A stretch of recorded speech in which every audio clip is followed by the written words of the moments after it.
नमस्कार आप सभी को राजस्थान क्लासेस के इस यूट्यूब प्लेटफॉर्म पर आप सभी का एक बार फिर से बहुत बहुत स्वागत है। आइए दोस्तों, आज हम बात करेंगे सामान्य विज्ञान की।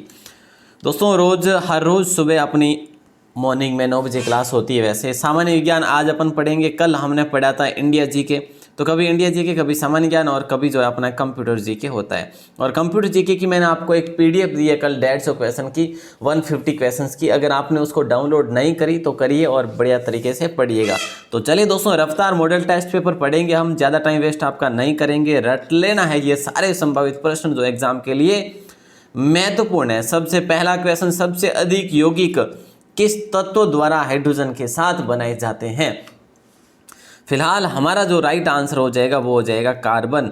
दोस्तों क्या हो जाएगा? कार्बन। आपको ये भी नोट करना है कि आप कितने क्वेश्चन इस आज की सीरीज में सही कर पाएंगे, ये भी नोट करना है आपको और एंड तक हमारे साथ जुड़े रहना है। 182, ठीक है। क्वेश्चन नंबर है दूसरा 82। देखिए, पनडुब्बियों में उपयोग होने वाला उपकरण कौन सा? पनडुब्बियों में उपयोग होने वाला जो उपकरण है ना, वो उपकरण कौन सा है? तो दोस्तों ध्यान रखना, पेरिस्कोप है। कौन सा है? पेरिस्कोप है ये उपकरण, ठीक है। और अगर आपसे पूछा जाए कि भाई ये ओसिलोग्राफ ये जो है ना, ये किसके लिए काम आता है? तो दोस्तों ये विद्युतीय ग्राफ के लिए काम आता है। किसके लिए? विद्युतीय में, मतलब जो ग्राफ वगैरह उसको देखने के लिए, ठीक है। और माइक्रोस्कोप, मैंने कई बार आपको बताया, माइक्रोस्कोप जो है ना, ये छोटी जो चीज़ें होती है उसको बड़े आकार में देखने के लिए इसका माइक्रोस्कोप का प्रयोग किया जाता है। मतलब ये दूरबीन का काम करती है वैसे, ठीक है। और किलोस्कोप ये टेलीविजन के जो चित्र वगैरह होते हैं उसको देखने के लिए। अगला क्वेश्चन है, मूंगफली की खेती के लिए कौन सी मिट्टी उपयुक्त होती है? दोस्तों मूंगफली की खेती के लिए कौन सी मिट्टी उपयुक्त होती है? वैसे सर्वाधिक मूंगफली राजकोट में होती है और है ना, यहाँ पे हमारा जो राइट आंसर हो जाएगा वो हो जाएगा काली मिट्टी, ठीक है। क्या हो जाएगा? काली मिट्टी जो है इसके लिए बड़ी उपयुक्त है। ए ऑप्शन आपका लॉक होगा। अगला क्वेश्चन है, बैटरी बनाने में किस अम्ल का उपयोग होता है? देखिए दोस्तों, बैटरी बनाने में किस अम्ल का उपयोग होता है? तो सल्फ्यूरिक अम्ल या नाइट्रिक अम्ल या फिर जो है अपना क्या हो जाएगा, हाइड्रोक्लोरिक अम्ल या फिर एसिटिक अम्ल? सर सल्फ्यूरिक अम्ल होगा। चलो साहब, सल्फ्यूरिक अम्ल, इसको आप गंधक अम्ल भी बोल सकते हैं वैसे। और इसको आप सल्फ्यूरिक एसिड वगैरह भी बोल सकते हैं। एक अकार्बनिक मतलब अम्ल है ये। प्रेरक का मात्रक कौन सा होगा? दोस्तों ये क्वेश्चन बहुत ही इजी है प्यारे दोस्तों, आप देखेंगे एंड तक जुड़े रह के कि कैसे कैसे क्वेश्चन हमारे एग्जाम में पूछे गए। प्रेरक का जो मात्रक है वो है हेनरी। प्रेरक का मात्रक क्या है? हेनरी है। दोस्तों देखिएगा, मीटर किसका है? मीटर लंबाई का है। मीटर किसका है? लंबाई क्या है। और किलोग्राम किसका है? द्रव्यमान का है। द्रव्यमान का किलोग्राम है। और सेकंड समय का है, ठीक है। तो ध्यान रखना, ये काफ़ी महत्वपूर्ण क्वेश्चन था। प्राकृतिक रबड़ को कठोर तथा उछालने योग्य बनाने के लिए किस पदार्थ को मिलाया जाता है? दोस्तों जो प्राकृतिक रबड़ होता है उसको उछालने के लिए या फिर कठोर बनाने के लिए किस पदार्थ को इसके अंदर मिलाया जाता है? तो गंधक को मिलाया जाता है। वैसे सल्फ्यूरिक अम्ल को ही गंधक बोला जाता है वैसे, लेकिन ऑप्शन इसमें भी दे रखा है, तो आप एक बार इस ऑप्शन को हटा के फिर गंधक को करेंगे। सी ऑप्शन आपका लॉक हो जाएगा। अगला क्वेश्चन है, कपास की खेती के लिए इन सभी में से कौन सी मिट्टी कपास के लिए उपयुक्त मानी जाती है, सबसे बेहतर मानी जाती है? तो काली मिट्टी। तो दोस्तों ध्यान रखना, मूंगफली व कपास के लिए कौन सी मिट्टी कारगर साबित होती है? बोले सर काली मिट्टी कारगर साबित होती है। कौन सी? काली मिट्टी। ध्यान रखेंगे, काफ़ी महत्वपूर्ण क्वेश्चन है, ठीक है। मतलब फिलहाल के लिए हमारा सी ऑप्शन लॉक होगा। गन पाउडर मिश्रण होता है। गन पाउडर जो है किसका मिश्रण होता है? मिट्टी और टीएनटी का। गंधक मिट्टी और लकड़ी के कोयले का। शोरा गंधक और लकड़ी के कोयले का। जी बिल्कुल। आप शोरा किसको बोलेंगे पता है दोस्तों? पोटेशियम नाइट्रेट को बोलेंगे। पोटेशियम नाइट्रेट यहाँ पे आप लिख दीजिएगा, फिर आपको समझ आने में बड़ी आसानी होगी। देखिए, पोटेशियम नाइट्रेट गंधक और लकड़ी के कोयले का प्रयोग होता है गन पाउडर में। गन पाउडर कह दो या फिर आप बारूद कह लो, एक ही बात है, ठीक है। तो ये क्वेश्चन सी ऑप्शन के साथ जाएगा आपका। अगला क्वेश्चन है, किसी रासायनिक यौगिक की सबसे छोटी इकाई जो होती है वो कौन सी होती है?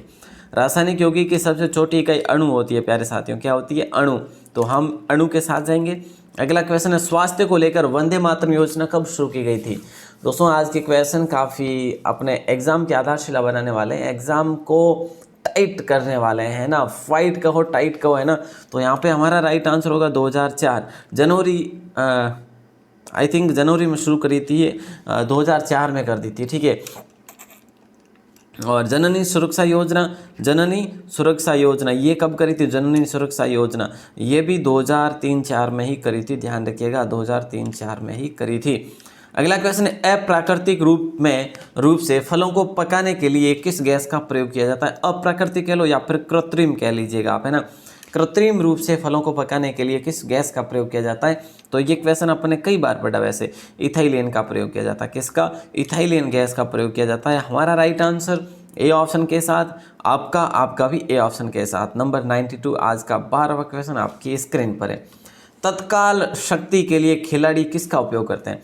खिलाड़ियों को तुरंत शक्ति चाहिए, कुछ ऊर्जा लेने के लिए वो किसका प्रयोग करते हैं? मतलब एनर्जी लेने के लिए किसका प्रयोग करते हैं? सुक्रोज का प्रयोग करते हैं। फिलहाल हमारा राइट आंसर हो जाएगा ए ऑप्शन। ए ऑप्शन को लॉक कर देंगे। हीमोफीलिया रोग का वाहक कौन सा है दोस्तों, ये बताना है आपको। हीमोफीलिया रोग का वाहक क्या है? वैसे स्त्री है या पुरुष है या वायरस है या इनमें से नहीं? हीमोफीलिया रोग का वाहक स्त्री पुरुष, ये वायरस ही होगा भैया। सी ऑप्शन आपका लॉक हो जाएगा ये, ठीक है।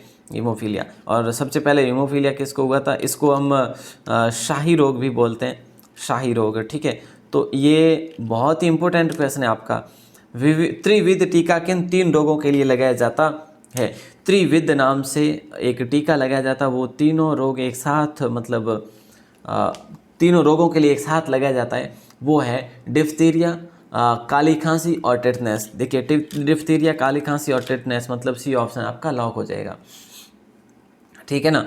अगला क्वेश्चन आपकी स्क्रीन पर, इसे खगोलीय पिंड जो लगातार प्रकाश एवं ऊष्मा उत्सर्जित करते हैं, ऐसे खगोलीय पिंड जो लगातार प्रकाश एवं ऊष्मा उत्सर्जित करते हैं, ऐसे कौन से खगोलीय पिंड है? आपने कहा सर राइट आंसर तो हमारा भी हो जाएगा, तारे होगा। अच्छा, तारे होगा क्या? चलो, और एक बात बताऊं आपको, सूर्य भी तारों के अंदर आता है इसमें, इस अकॉर्डिंग, ठीक है, तो ध्यान रखना। अगला क्वेश्चन है, अर्धसूत्री विभाजन की खोज किसने की थी? अर्धसूत्री विभाजन की खोज किसने की थी? वीजमैन ने? सर वीजमैन ने की। चलो साहब, ये ऑप्शन आपका लॉक हो जाएगा। लेकिन जब आपसे पूछे विस्तृत अध्ययन किसने किया था किसका? अर्धसूत्री विभाजन का, तो ध्यान रखना स्ट्रासबर्गर ने किया था। किसने? स्ट्रासबर्गर ने, ठीक है। अगला क्वेश्चन आता है कि वायुमंडलीय दाब नापने वाला यंत्र कौन सा है? वायुमंडल के दाब को मापने के लिए कौन सा यंत्र आता है, ये आप सभी को बताना है। और राइट आंसर आप सभी का हो जाएगा बैरोमीटर। क्या हो जाएगा? बैरोमीटर हो जाएगा, ठीक है। ए ऑप्शन लॉक होगा। अगला क्वेश्चन, मनुष्य के मस्तिष्क का वजन कितना होता है? लगभग कितने ग्राम का होता है? 1500 ग्राम का होता है, 1400 ग्राम का होता है, या 1600 का, या फिर 1700 का? मनुष्य का जो स्वस्थ मनुष्य का जो मस्तिष्क होता है ना, 1400 ग्राम उसका वजन होता है दोस्तों, ध्यान रखिए। फिलहाल हमारा राइट आंसर बी ऑप्शन होगा। और अगला क्वेश्चन, दूध की शुद्धता किस यंत्र से मापी जाती है? अगर आपको मापना है कि ये दूध खोटा है या फिर मतलब ओरिजिनल है ना, दूध की शुद्धता कि भाई ये दूध शुद्ध है या फिर अशुद्ध है, ऐसे है ना, तो शुद्धता मापने के लिए आप किसका प्रयोग करेंगे? हम करेंगे लैक्टोमीटर का। ए ऑप्शन आपका। ये तो अपने कई बार पढ़ा है और आपने भी पढ़ा होगा पहले भी। चलिए, नंबर 100 क्वेश्चन आज का 20वां क्वेश्चन है, इंसुलिन का आविष्कार किसके द्वारा किया गया था? वैसे दोस्तों अगर देखा जाए, मैं आपके लिए एक नाम बता देता हूँ, चार्ल्स बेस्ट, और एक नाम है फ्रेडरिक बेटिंग, ठीक है। बेस्ट बेटिंग याद रखेंगे। बेस्ट बेटिंग किस में हुई थी? इंसुलिन के आविष्कार में हुई थी। तो यहाँ पे ए ऑप्शन है, बी ऑप्शन है, एक ही है ऑप्शन मतलब बेटिंग का, तो बेस्ट को भी याद रखेंगे आप। 1921 में इसका आविष्कार हो गया था। द्रवों में आवेश का प्रवाह या फिर आप कह लीजिए फ्लो होता है। द्रवों में आवेश का प्रवाह फ्लो होता है अणुओं द्वारा, आयनों द्वारा, या इलेक्ट्रॉनों द्वारा, या परमाणुओं द्वारा? देखिए दोस्तों, ये आयनों द्वारा हो जाएगा। द्रवों में आवेश का प्रवाह आयनों द्वारा हो जाएगा। फिलहाल बी ऑप्शन। नेक्स्ट क्वेश्चन 102 पूछा जा रहा है कि पौधों के लिए अनिवार्य तत्वों की कमी किन किन को देकर दूर की जा सकती है? पौधों के लिए अनिवार्य तत्वों की कमी किन किन को देकर दूर की जा सकती है? तो जस्ता, बोरोन और तांबा। जस्ता, बोरोन और तांबा, मतलब अपना राइट आंसर डी। अगला क्वेश्चन आप सभी के स्क्रीन पर, बल्ब का आविष्कार किसने किया था? बताइए, बल्ब का आविष्कार किसने किया था दोस्तों? बताना है आपको, बल्ब का आविष्कार किसने किया था? एडिसन को लॉक कर दे क्या? हाँ जी सर, कर ही दीजिए। चलो साहब, कर दिया हमने। अगला क्वेश्चन आता है कि भाई अमेरिका की खोज किसने की थी, बताना आपको। अमेरिका की खोज किसने की थी, वास्को डी गामा की, या फिर कोलंबस ने, या मार्को ने, या इनमें से कोई नहीं।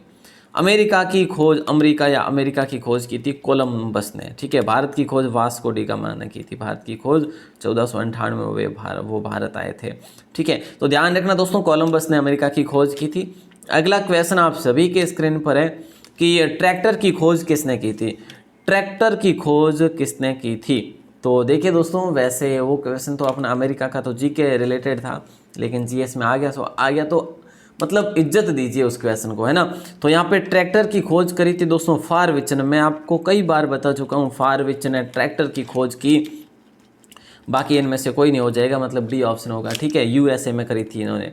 शक्ति का मात्रक है, शक्ति का मात्रक क्या है दोस्तों, ये आपको बताना है। न्यूटन है, वाट है, जूल है, या इनमें से कोई नहीं।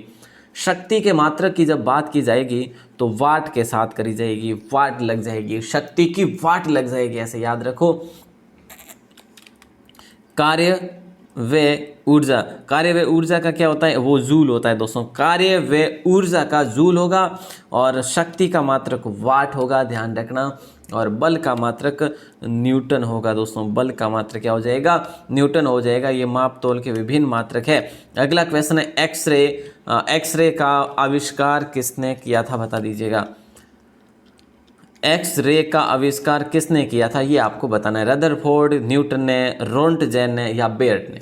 तो रोंटजेन आप लॉक करेंगे, किसको करेंगे, रोंटजेन को लॉक करेंगे, ठीक है दोस्तों। अगला क्वेश्चन आप सभी के स्क्रीन पर है। छापे खाने का आविष्कार दोस्तों, छापा खाना मतलब प्रिंटिंग प्रेस।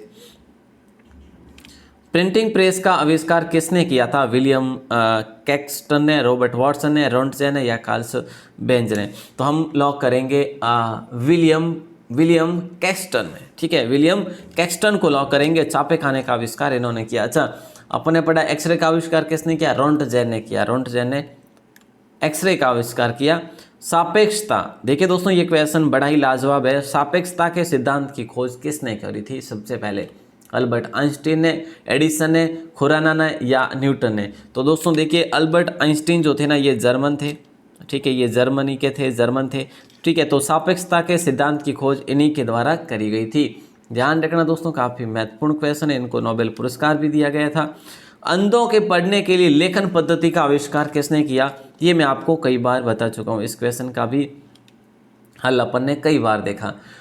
अंधों के पढ़ने के लिए लुई ब्रेल को आविष्कार का मतलब श्रेय इन्हीं को जाता है, लुई ब्रेल को, ठीक है।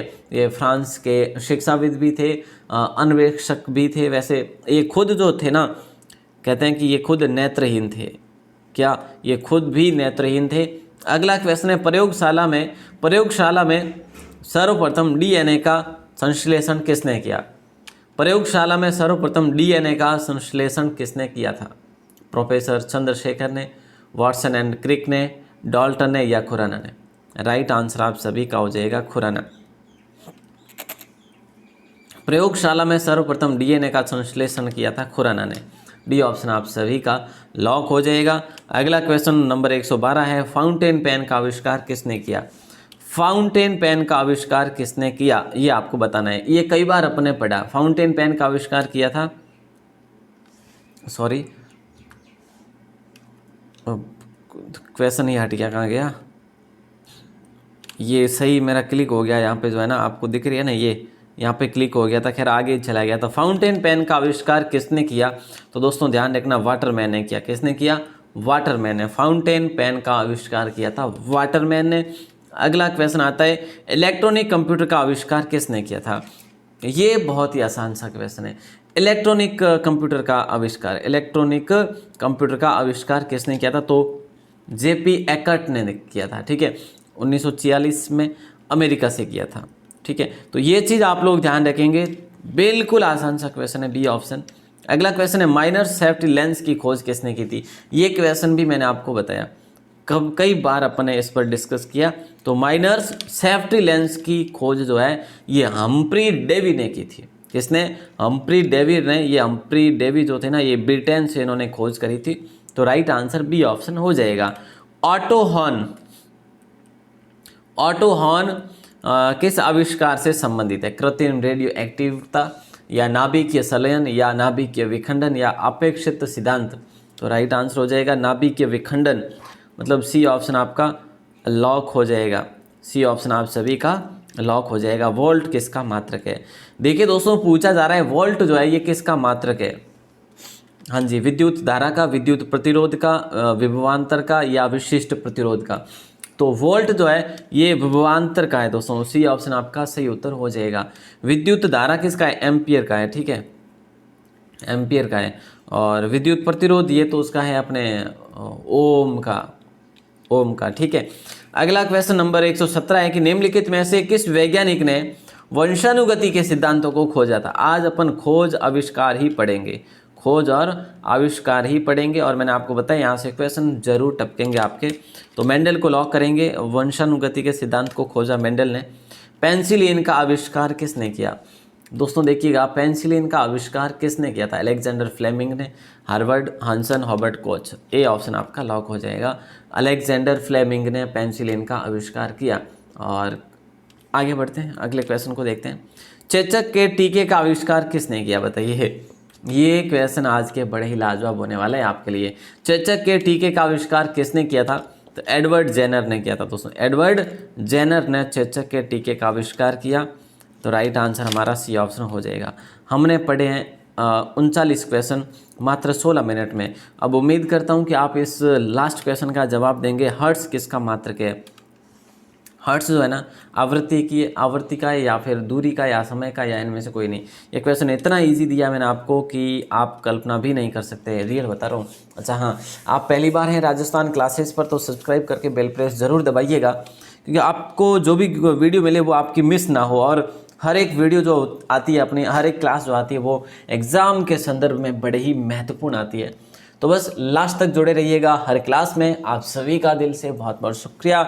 और 11 बजे जो आपको टेस्ट मिलेगा उस टेस्ट को ज़रूर से ज़रूर ज्वाइन करना। उसमें कोई आपका शुल्क नहीं है, 5 मिनट लगेंगे टेस्ट देने में, तो ज़रूर है जो आप आना, ठीक है।